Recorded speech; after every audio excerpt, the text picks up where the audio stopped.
সরকারের আমলাতন্ত্র দক্ষতা ভিত্তিক সমাজ ব্যবস্থা গড়তে প্রতিবন্ধকতা সৃষ্টি করছে মন্তব্য করে সিপিডির সম্মানীয় ফেলো ডক্টর দেবপ্রিয় ভট্টাচার্য বলেছেন, দেশে বৈষম্য ও অবহেলার প্রকৃষ্ট উদাহরণ বাংলাদেশের কারিগরি ও বৃত্তিমূলক শিক্ষা। সিপিডির সম্মানীয় ফেলো ডক্টর মোস্তাফিজুর রহমানের মতে, ট্রাম্পের শুল্ক নীতি বাংলাদেশে চীনের বড় অঙ্কের বিনিয়োগ আসার সম্ভাবনা তৈরি করেছে। সিপিডির মিডিয়া ব্রিফিংয়ে এসব কথা বলেন তারা। গোলাম মইনুল আহসানের রিপোর্ট।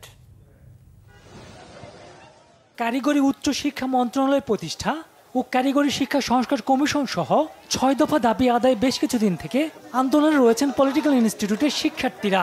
মঙ্গলবার থেকে পালন করছেন শাটডাউন কর্মসূচি। এমন প্রেক্ষাপটে কারিগরি বৃত্তিমূলক শিক্ষার বর্তমান পরিস্থিতি ও সংস্কার চিন্তা বিষয়ক মিডিয়া ব্রিফ করে সিপিডি। এতে ডক্টর দেবপ্রিয় ভট্টাচার্য বলেন, চরম বৈষম্য ও অবহেলার শিকার কারিগরি শিক্ষা। বৈষম্য এবং অবহেলার একটা যদি প্রকৃষ্ট উদাহরণ পেতে হয়, তাহলে বাংলাদেশের কারিগরি এবং বৃত্তিমূলক শিক্ষার অঙ্গনের প্রতি আপনাদের দৃষ্টি আকর্ষণ করব। দুঃখের পরিতাপের বিষয় হলো যে অভ্যুত্থান উত্তর সরকার আসার পরেও এই শিক্ষার এই ধারাটির প্রতি যে পক্ষপাত দুষ্ট আচরণ এবং এখানে যে সমন্বয় এবং উদ্যোগের অভাব, তা আমাদের খুবই পীড়িত করে। দক্ষতা ভিত্তিক সমাজ গড়তে আমলাতন্ত্র প্রতিবন্ধকতা হিসেবে কাজ করতে বলে মনে করেন সিপিডির সম্মানীয় ফেলো। যেই শিক্ষা ব্যবস্থার ভিতর দিয়ে এই আমলা এবং শাসক গোষ্ঠী গড়ে উঠেছে, তার ভিতরে এই যারা কারিগরি এবং বৃত্তিমূলক শিক্ষা নিয়ে আসছে, তাদের প্রতিনিধিত্ব অনেক কম।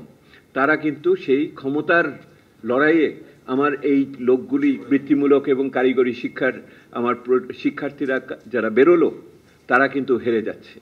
ট্রাম্পের শুল্ক নীতি বাংলাদেশে বিনিয়োগে বড় সম্ভাবনা তৈরি করেছে বলে মনে করেন ডক্টর মোস্তাফিজুর রহমান।